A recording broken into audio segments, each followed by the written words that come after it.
What is going on, guys? So today, well, honestly, let's take a step back. The channel is called Casual Comic Book Fans, and I've realized that I haven't really talked about comics in a while. Something that I have a lot of. And so yeah, so first, this episode's going to go through some of the highlights of my comic collection. I think we'll start out with my Nightwing stuff, and then we'll move on to other things. So, one second.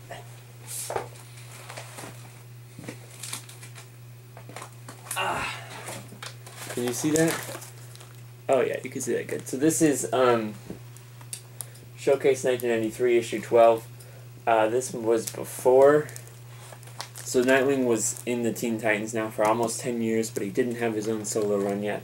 So this is kind of just a showcase issue. They don't really do anything like this anymore, but they would just showcase heroes like this. They have a story about Nightwing and Robin. They have a story about Creeper and Green Lantern also in here as well. So they have different stories highlighting different heroes. They don't really do anything like that anymore, but that's what they used to do. And then this next one right here, can you see that? I'll just take out its sleeve. This is, got stuck. So after, this came out in 95, so basically after a decade of being in the Teen Titans, being very popular, Nightwing had his first 4-part miniseries to just kind of test the waters to see how it worked. And this is number 3 of that miniseries. I think, I haven't read the whole miniseries, I just read this one. It's about, he's in like some other country and fighting terrorists or whatever, I don't know. And also I need to mention that a lot of my collections, like the stories aren't complete, so I have like part 3 of a part 4 series and that's it. A lot of stuff's like that. So just, that's part of what collecting is, just random issues, which is very fun. Moving on, this is the next, this is the first time Nightwing ever had a ongoing series, and of that series I have issue 12. The camera gets really good on that one. Issue 13. And 14. So, this is kind of after the first arc of the series, and so he's just moving to Bloodhaven, which is kind of like it's similar to Gotham City, but it's different because I don't know. It's more casinos and like gang based, I guess. I mean, there's like the mafia in Gotham City, but whatever. And so basically, the first arc of this series is he's fighting Blockbuster, which is at this point is sort of his main bad guy. His main bad guy changes, but at this point it was Blockbuster. And so these 3 issues take place after his first main fight in Bloodhaven with Blockbuster, and it's sort of Batman kind of comes and he's sort of about him dialoguing with Batman. Not a whole lot happens, but a lot of just discussion is in these 3 issues. And so next we have this issue. It's in the same line, issue 45, and this one is about I think it's The Hunt for Oracle Part 1. So it's Part 1 in that series, Hunt for Oracle. And in this issue, these people kidnap Nightwing. These 2 guys up in the corner, they kidnap Nightwing, and so the other people are trying to rescue him. So that's pretty fun. Next we have, I'm not really familiar with this storyline, but it's called Bruce Wayne Fugitive, and the concept of that is really interesting. Bruce Wayne's like some kind of criminal, I guess, and so this issue is kind of about Nightwing trying to not free him, but clean his record, I guess. Okay. And then it doesn't say how long I've been recording, but it does in fact say I am recording, so I don't know. This one is, I almost put this with my Outsiders collection because technically it's an Outsiders book, but when I went comic book shopping, this was in the Nightwing bin, so I just figured, oh well, this would be a Nightwing book. So I'll get into a little bit of the Outsiders later, but all you need to know is that starting in probably 2003, I'll say, yeah, I think Nightwing had his own Outsiders team with like Starfire and Arsenal and other characters as well. And so around issue 50 of that, Batman comes in and kind of takes over the team. And this is kind of an issue where Batman is trying to decide who he wants on his team.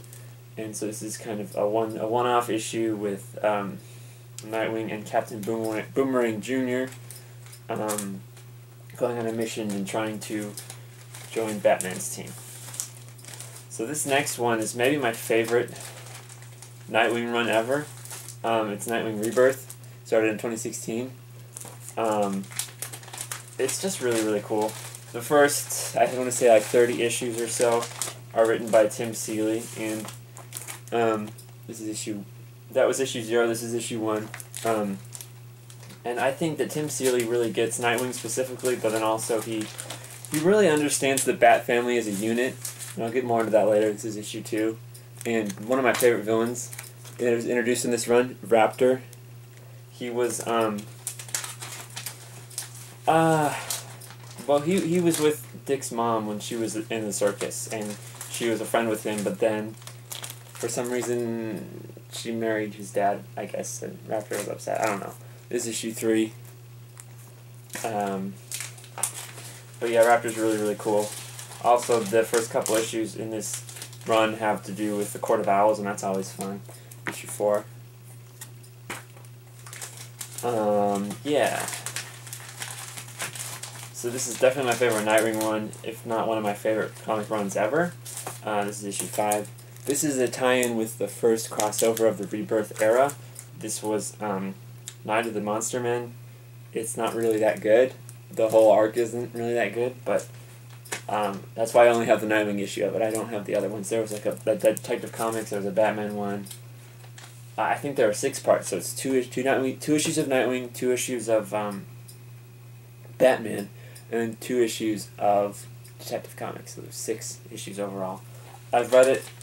It's not that good, which is why I don't have issue 6, but I do have issue 7, which is issue 7 and 8, which is, this is a 2-part story called The Rise of Raptor. And so Raptor was introduced in the first couple issues of this story, but this one kind of gets really into depth, kind of an origin of Raptor at the same time as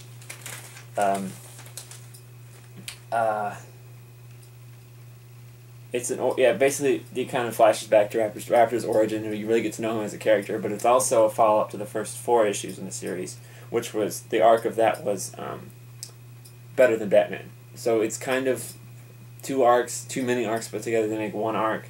So while I refer to it as Better Than Batman / Rise of Raptors as 1 story.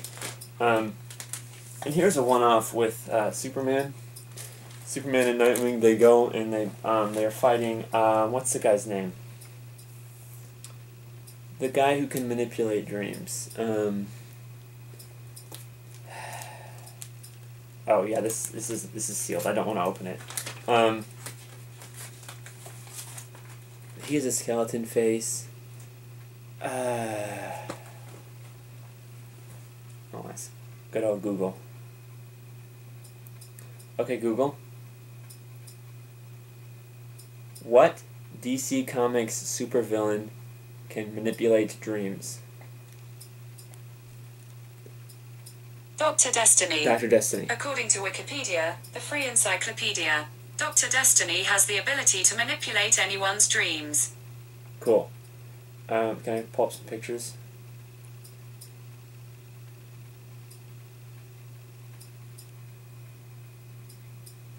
Oh, Dr. Destiny was also apparently in Elseworlds crossover, the one that happened a couple years ago. This is apparently him from one of the animated series. I don't know if you can... Oh, the phone turned off.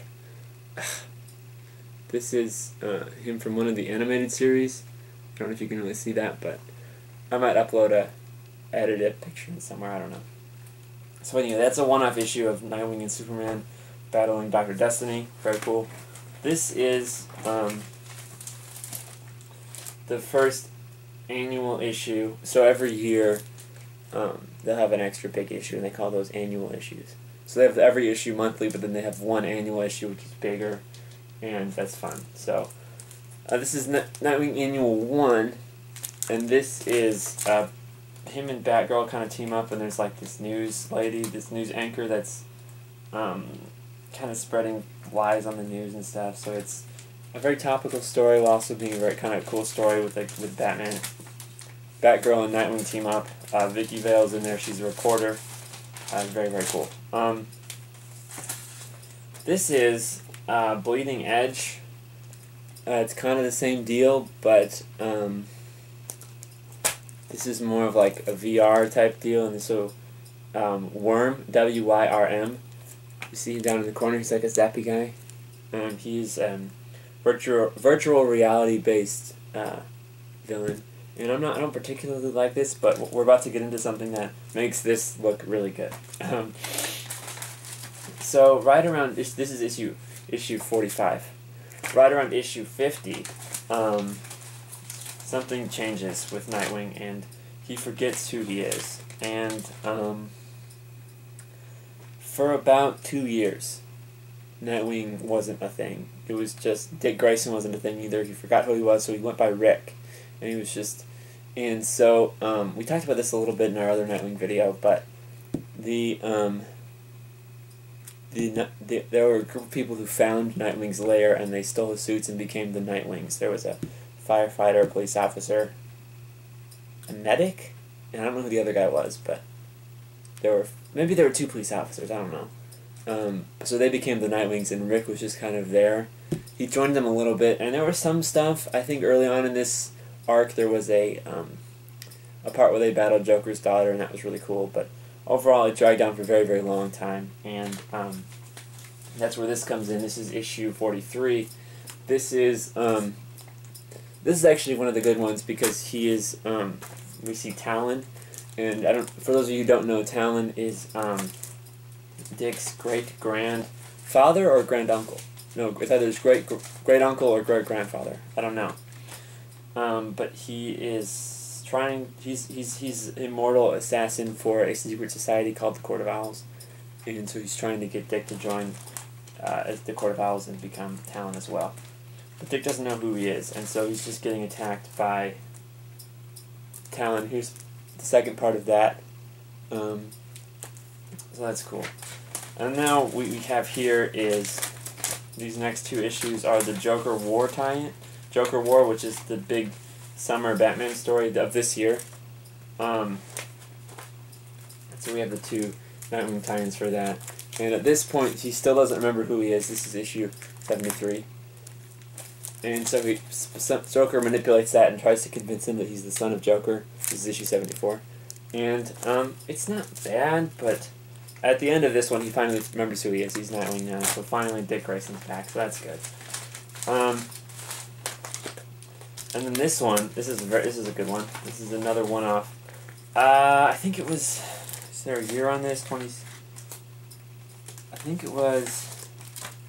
I don't remember, but the big Batman event for 2017. This is was the Batman and Catwoman were getting married, and this is the prelude to the wedding. And so there are 4 or 5 issues of this where each Bat family would have his own standalone thing. There was one for Batgirl, one for Harley Quinn, one for Red Hood, and so all of those were written by Seeley. All of the Prelude to the Wedding stuff was written by Tim Seeley, I brought up earlier, who really gets the Bat family. And Prelude to the Wedding is really, really good. The wedding itself sucks, written by Tim King, but this one's really good. This is the Nightwing issue. He battles Hush, the Batman villain. You're probably familiar with him. He is a plastic surgeon who can take on the identity of anybody. So yeah, that's the Nightwing collection, and I'm going to look how much time we have left, and if not, then if we don't have enough time today, we will get onto the rest of the stuff later, but let me check the recording. So that's all the time we have today. Come back next week, and we will kind of we will look further into my collection, Just one more thing before we go. The podcast, Casuals Only, is having some technical difficulties. So if you're a fan of that, I apologize. Hopefully we'll have it figured out by October, because there's some stuff I want to look at during that month. But but just make sure that you watch this video and check back next week for the rest of my comic book collection. You can see a little bit in the frame down here, a little sneak peek. See. Come back next week to see more about that.